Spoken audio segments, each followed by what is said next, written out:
গরম গরম ভাতের সাথে বেগুন ভর্তাটা অনেকেরই পছন্দ, পোড়া বেগুনের ভর্তা হোক আর ভাজা বেগুনের ভর্তা। আজকে যেভাবে আমি বেগুন ভর্তাটা করব, এটা খেতে আমার কাছে অসাধারণ লাগে। আশা করছি যে কেউ পছন্দ করবে, কারণ রেস্টুরেন্টে কিন্তু ঠিক এইভাবেই বেগুন ভর্তা করা হয়। তো আজকে বেগুন ভর্তা করার জন্য আমি একটা বেগুনের অর্ধেকটা নিয়ে নিচ্ছি, ভালোভাবে সুন্দর করে কেটে ধুয়ে নিব। আর এই ভর্তাটা করার জন্য অবশ্যই শুকনো মরিচ লাগবে। তো আমি প্রথমে ফ্রাই প্যানে অল্প একটু সয়াবিন তেল দিয়ে শুকনো মরিচগুলো ভেজে নিলাম। আর যে ফ্রাই প্যানে অবশিষ্ট তেল আছে তাতে আমি বেগুনগুলো দিয়ে দিব। বেগুনে কিন্তু আমি সামান্য একটু হলুদ আর লবণ একসাথে মিশিয়ে নিয়েছি। এখন সবগুলো বেগুন দিয়ে তারপর একটু উল্টে পাল্টে ভেজে নিব।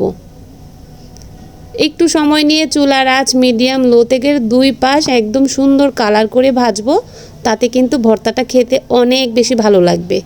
আমি আপনাদের সাথে পোড়া বেগুনের ভর্তা শেয়ার করেছি, আজকে যেটা শেয়ার করতেছি এই ভর্তাটা খেতে আরও বেশি ভালো লাগে। তো আমি এই পাশ ওপাশ করে সুন্দর করে বেগুনেরটা ভালো করে ভেজে নিয়েছি। এখন মরিচের পাশেই জাস্ট উঠিয়ে নিব। আর হ্যাঁ, এই ভর্তাটা করার জন্য অবশ্যই আপনারা চেষ্টা করবেন যেন ধনিয়া পাতা দিতে পারেন, কারণ এই ভর্তাটার স্বাদ আমার মনে হয় ধনিয়া পাতাতেই সবচেয়ে বেশি পাওয়া যায়।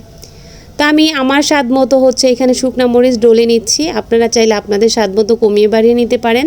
সামান্য একটু লবণ দিয়ে তারপর মরিচগুলো গুঁড়ো করে নিচ্ছি। লবণটা দেওয়ার পরে মরিচটা খুব সহজেই একদম গুঁড়ো হয়ে যাবে। তারপর দিয়ে দিব যে কেটে রাখা পেঁয়াজ এবং ধনিয়া পাতা খুব ভালো করে ডলে ডলে নিব। ভালোভাবে ডলে নিলে খুব সুন্দর একটা গ্রান হয়। তারপর দিয়ে দিব সবগুলো বেগুনগুলো খুব সুন্দর করে হাত দিয়ে চটকে নিব। আসলে ভর্তা দিয়ে কিন্তু সব সময় আমি তৃপ্তি করে ভাত খেতে পারি, এজন্য আমি বেশি বেশি ভর্তা করে খাই। এখন দিয়ে দিলাম সরিষার তেল, কারণ এই ভর্তাতে তো সরিষার তেল না দিলে হচ্ছেই না। তো সরিষার তেল দিয়ে ভালো করে চটকে মেখে নিব সবগুলো উপকরণ একসাথে।